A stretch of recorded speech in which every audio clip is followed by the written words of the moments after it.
patuloy na nanonood ng Rotary in Action. Pero bago kami magpatuloy sa aming discussion, panoorin po muna natin ito.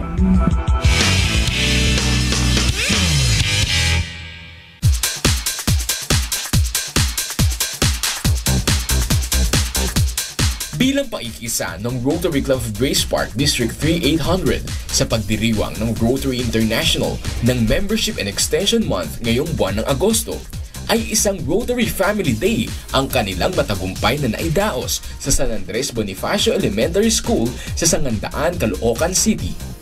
Ang proyektong ito ay naglalayong maimulat ang pamilya ng ating mga kasambahay na Rotarians sa mga public service na isinusulong nila sa kanilang komunidad.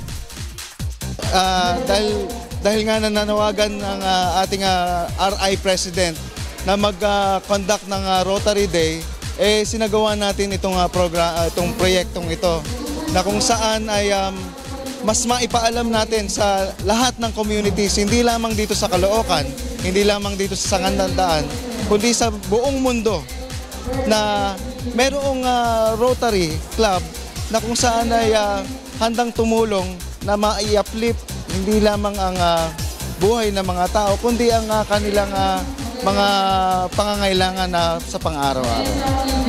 Samantala, pangunahing katuwang naman ng Rotary Club of Grace Park ang kanilang mga Rotaractors sa araw na ito. Yung involvement po ng Rotaract Club of Grace Park dito sa Rotary Family Day is from planning to preparations to execution, pati po dun sa mga activities namin na pinaplano para sa kanila in the near future. Lahat po yun, involved po kami.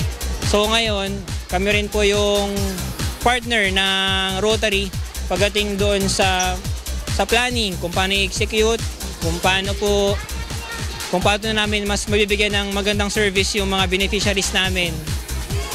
Makakaasa naman ang ating mga kasambahay na paiigtingin pa ng Rotary Club of Grace Park at Rotaract Club of Grace Park ang kanilang suporta sa kanilang adopted community sa pamamagitan ng paglulunsad ng mas maraming proyekto para sa taong ito.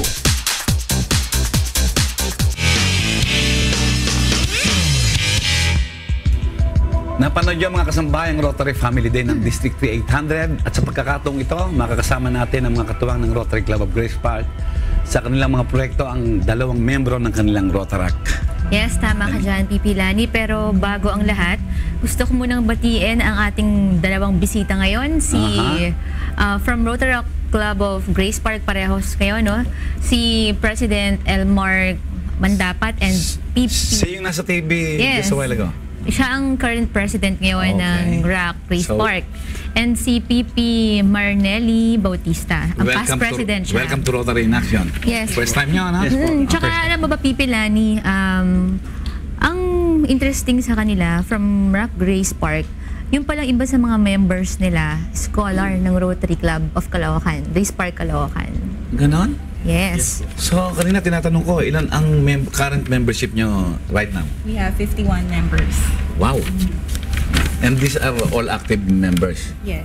Actually, 30 members, around 30 members came from the previous beneficiaries. We're in from grade 1 to grade 6 na bigyan sila ng feeding program. And at the same time, they were given literacy, reading, tutorial classes, and computer literacy projects.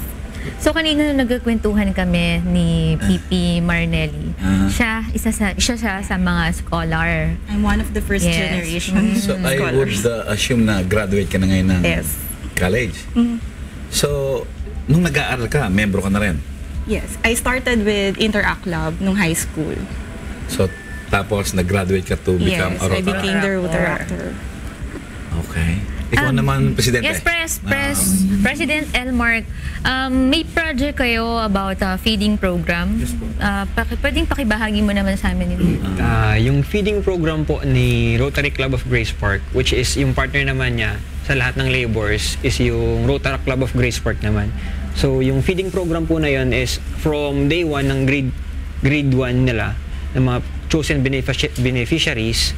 So yung mga chosen beneficiaries po na yun, yung mga malnourished children from the Andres Bonifacio Elementary School. So hanggang grade 6 po sila, hanggang sa makatapos sila ng elementary, magkakaroon ng feeding program every day, every school day. Tapos within that period po, magiging scholar din po sila ng Rotary, pati po yung lahat ng karamihan ng mga projects ni Rotaract, including literacy, any workshops na related sa studies nila, binibigay namin. So, isang magandang halimbawa yung ginagawa Tsaka ang niyo. nakakatuwa sa kanila, yung mga nag-feeding, yung mga bata sa feeding program na yon, Rotaractors na rin ngayon. Talagang ano, Second tawag generation. na, kayo-kayo kami-kami, parang gano'n. Pero that's good. Mayroon pong sustainability yung yung projects ni Rotary. So, yung sa amin, ginagrab din namin yung opportunity habang meron pa. As I see it, you're setting a good example, di ba? So, tanong ko lang, anong ginagawa nyo para maibahagi naman nyo sa iba itong mga ginagawa nyo na pinagkakaloob sa inyo ng Rotary Club of Grace Park?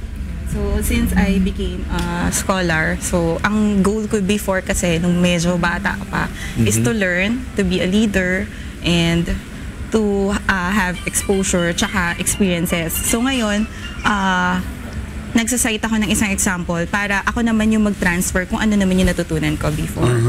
So sa ngayon, ilang scholar ngayon ang meron ng Rock Grace Park? For the second generation, Yes. 33, around 33, which are members na rin ng Rotaract. And from dun sa feeding program na yon, ilan doon ang naging Rotaractors na ngayon? Hindi. Bali 150 kasi yung Yes. pinakain noon. Tapos 33 ngayon yung naging active members. Okay. Sa ngayon po, meron po kami third generation ng mga scholars, mga currently grade 1 students po. How old is your 150 na rin. Rotary Club right now? It started 1993.